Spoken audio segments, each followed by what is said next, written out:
ধলাই জেলার ৪৮ কলমচড়া বিধানসভার অন্তর্গত নেপালটিলা মধুমঙ্গলপাড়া গ্রামে ৯৭ বছর পূর্তি উপলক্ষে গ্রামের প্রত্যেক নবীন প্রবীণ সকল মানুষদের সম্মানিতভাবে এক বিশেষ সামাজিক অনুষ্ঠান অনুষ্ঠিত হয়। দিন সকাল 10 থেকে ব্রো সামাজিক সঙ্গীতের মধ্য দিয়ে অনুষ্ঠানের শুভ সূচনা হয়। অনুষ্ঠানে স্বাগত ভাষণ রাখেন মনু সাবজোনাল কমিটির চেয়ারম্যান লেবেনজয় রিয়াং। এছাড়া বক্তব্য রাখেন ব্রো সামাজিক সংস্থার উপদেষ্টা কমিটির 2 সদস্য শ্রী মতিলাল রিয়াং এবং যক্ষরাম রিয়াং এবং অনুষ্ঠানের মুখ্য ভূমিকায় ছিলেন করবুক এলাকার এসডিপিও শ্রী গমনজয় রিয়াং। এছাড়াও অনুষ্ঠানে সভাপতিত্ব করেন শ্রী প্রথম রায় রিয়াং সহ গ্রামের অন্যান্য বিশিষ্ট ব্যক্তিরাও। অতিথিরা বক্তব্য রাখতে গিয়ে বলেন, মধুমঙ্গলপাড়া গ্রামের প্রথম পথ চলা শুরু হয় 1928 সালে। বর্তমানে গ্রামের লোকসংখ্যা 170, পরিবারে প্রায় 600 জন লোকসংখ্যা রয়েছে।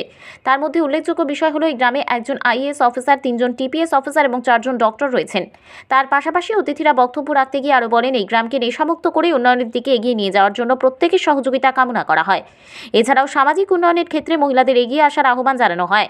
পাশাপাশি এদিনের অনুষ্ঠানে গ্রামের প্রত্যেক অংশের মানুষদের নিয়ে সারাদিন ব্যাপী খেলাধুলা, নাচ, গান, আবৃত্তি সহ বিভিন্ন অনুষ্ঠান রাখা হয়।